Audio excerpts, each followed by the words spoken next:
Starting a YouTube channel seems so easy, right? Not exactly, but if I could actually go back in time, there are many things that I would actually tell myself to save my time, my stress, and my energy. In this video, I'm spilling all the tea about things that I actually wish I knew before I started recording.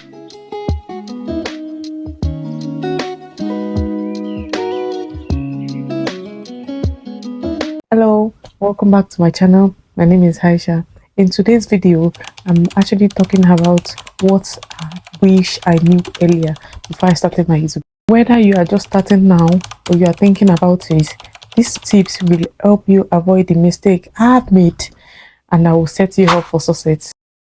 So, guess what? It's not even just about posting videos, it's so much than that.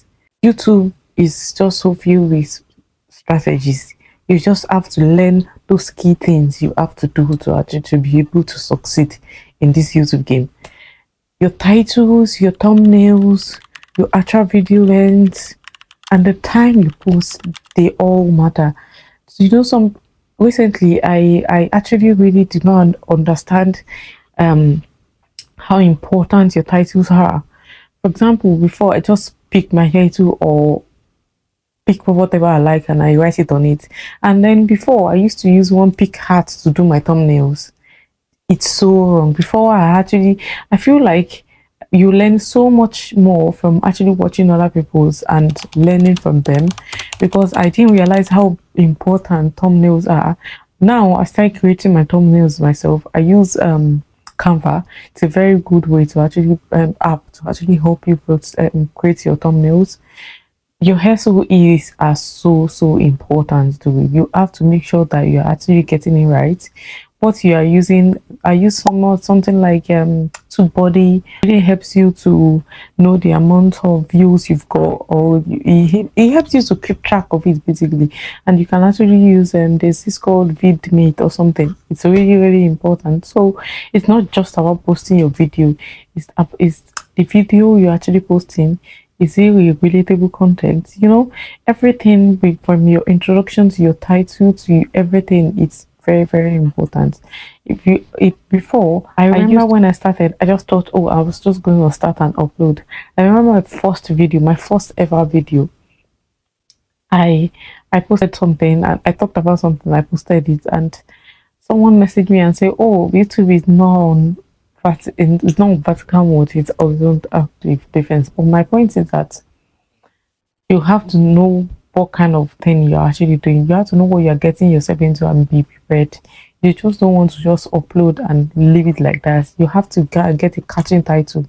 If you want to do something, the easiest way for you to actually check the title thing is just to, like, for example, you check for viral titles. It really helps. Those titles that people have been using, and you want to upload something, you have to check, oh, what kind of title are actually going viral. It really helps, and it has really helped me. So hopefully it would help you too. First, because consistency beats perfection in every way. At first, I actually really used to overthink what I upload. When I used to shoot a makeup video, or when I used to do a vlog, I was thinking, oh, okay, so it's just about me uploading something and that's it.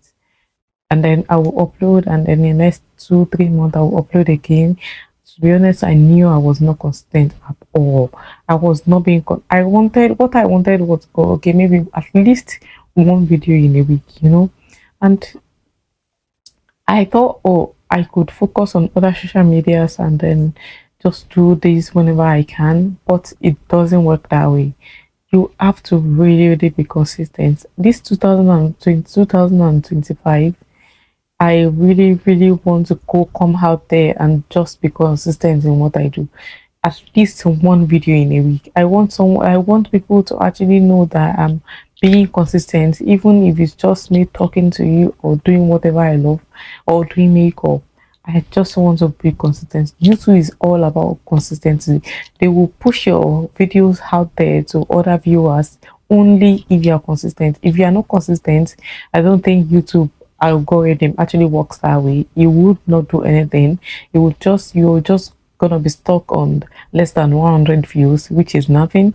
So it's just better for you to be really, really consistent. If you are consistent, whatever you're actually pushing out there, as long as you are uploads, do not overthink it. I know, I genuinely know that editing can take a lot of time. I trust me, I know, because I really don't like editing to waste.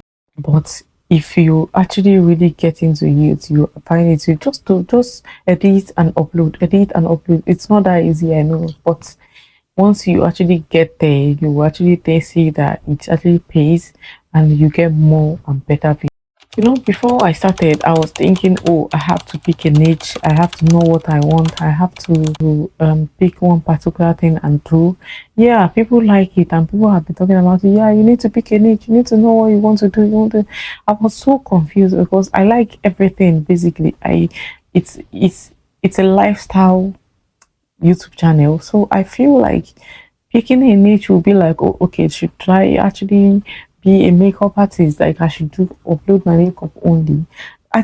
You know, I genuinely don't actually wear makeup every day of my life, or even once. Like I only wear makeup only when it's occasional, only when I'm going out.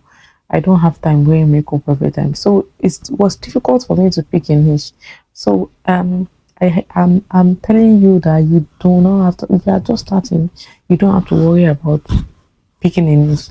Just start. I don't know what you want to do. You know what you want to do. You know what you're good at. I mean, you can't be doing a makeup if you're making up basically, or you can't actually be talking about something if you're not really like you're not good with your speech basically. But my point is that it's really important to know what you want. Even if you are picking a niche, you have to stick to it and continue. And if you are not picking a niche, you have to know what you are uploading, and then you have to actually be firm with whatever and be consistent. You don't have to actually at first. With time, I feel like with time it takes time, but with time you actually know what you are good at. Some people start by doing music and later develop into motivational speakers. Some people start talking about home decor and all. Later they develop into, yeah, let's talk about this, or let's do makeups, or putting your lifestyle thing into it. So if I feel like it doesn't genuinely have to be one particular niche, you can pick 3 4 niches together and just upload depending on whatever you want. Just stick to it. It takes time to grow. It is not an overnight process. I genuinely used to think, oh, okay, I'm going to just upload and then I'm going to start getting million views, I'm going to start getting 1,000 million views and all that. But my dear, it doesn't work that way. It takes a lot of time to actually grow. It takes effort, it takes consistency, it takes so much effort from you. The people that actually really viral or earn from it, I'm sure they have to put in effort too. So it takes so much effort to grow. So it's not something that actually happens overnight. You don't expect it to grow in like a month and think, oh, okay, I've been uploading things for a month and yes, actually go to millions of followers and all that. So be patient with yourself.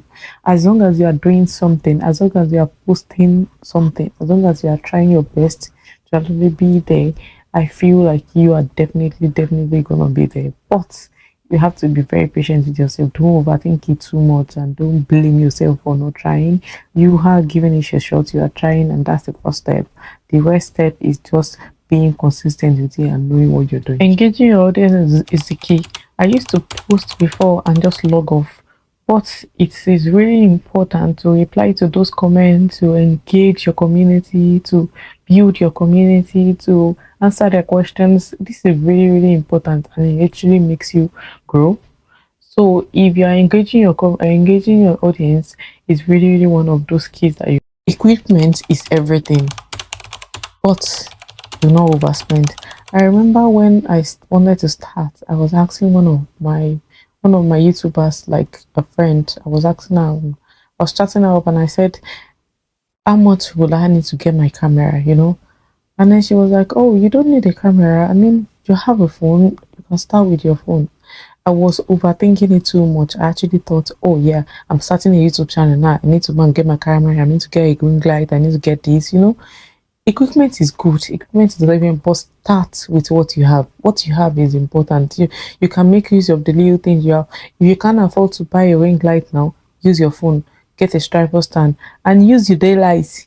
I mean, I always do prefer to use daylight because in the UK it gets really dark easily and it gets really dark on time. So there's no chance for me to actually get use of daylight. But if you are in a country where the daylight is actually longer, please just use your normal daylight. It's just, I just feel you can start with something small, but from there you can actually move and say, oh, okay, yeah, I want to get a ring light, or I want to get a studio light, or you know, from there you can actually move and say, oh yeah, I want to get my camera now because I can afford it and because it's better.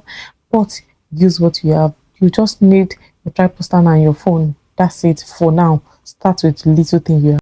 Understanding analysis is crucial. Go into your videos and check the watch time, check the videos that people are actually really watching, check the ones that are actually going viral. These are really important. It helps you, it tells you what you're doing fine, it tells you what you're doing great, and it tells you what you actually need to improve on. So I feel like going into your video and checking the analysis really help you to actually think, oh, this is what I want, and this is what has been working for me, and this is what I want to continue doing basically.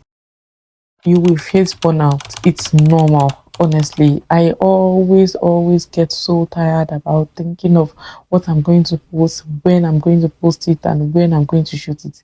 I'm a mom and I have two kids at home, so it's really difficult for me to actually get a time to shoot my video or shoot my content, to actually post it, edit it, you know. I get so tired thinking about it, but you know what I've done for myself? I plan. There's this on my notes on my phone, my iPhone. I actually really plan on, oh, this is what I'm going to do this week, and that's what I'm sticking to. So it makes things easier for me, so I don't have to really overthink and say, oh, this is what I want to actually do. I don't know when to do it. I don't know what. So I plan and say, oh, this is when I've got my 9 to 5, and I think, oh, my kids will be asleep at 10 o'clock. So let me just shoot my video around that time because I don't want them to disturb me in a way. So in a way, you have to just plan for what, whenever you want to do it. Don't exhaust yourself thinking it's, because it can be really exhausting. Yes, this collaboration is really important. If you are growing and you are going there, and you can afford collaboration, it's really nice. If you can afford to actually collaborate with other YouTubers that you see, and you think it's one of those things that actually really helps, you know. It helps you tell other YouTubers that you're talking about something important, or it helps just bring yourself out there and get more views. So yes, if you can afford collaboration, it's something I would really advise. I've not really done it before, but I'm sure it's something that would really work, because at least you're going how you're growing, and then it's something that is out there, and it helps you to reach more views, and it helps you to actually meet more people and reach more community. Best thing you can do for yourself is be yourself. If you try to be someone you are not, it's going to be really difficult for you. I feel like trying to actually imitate someone is exhausting, because it feels like you are copying what they are doing. I mean, copying is fine, but is it what you want to continue doing for a long time? Do you know what I mean? So if you're actually trying to imitate someone or copying what they are doing, and you are not yourself, for example, you clearly don't like skincare, or you clearly don't like makeup, or because you saw others doing it and maybe it's going viral, you think, oh, okay, maybe let me start getting into this thing just because I feel like it's going viral. Or maybe you love talking, or you love giving speeches, but you thought, oh, okay, I want to do this makeup thing too. Let me see how it's going to go viral. You know what I mean? So you have to know that you have to be yourself. Your authentic self is what people want to see. And your viewers want to get to know you. They want to see the real you. They want to see where, even when you are not actually really talking to them or doing makeup for them or something, they want to actually know what else you would be doing behind the door. So it's really important to be yourself and to know what you are capable of. So Those are 10 things I actually wish I knew earlier before I started my YouTube channel. It's not easy. It's not an overnight process. It's not something that will happen quickly. But trust me, by if you follow this step, you would actually really be successful in getting that audience you actually want. So, which tip do you find helpful? And if you are going viral, what tip do you think you would actually add to it? Let me know in the comment section. Thank you so much for watching. Don't forget to like and hit the subscribe button so you don't miss any other videos. I will see you next time. Bye.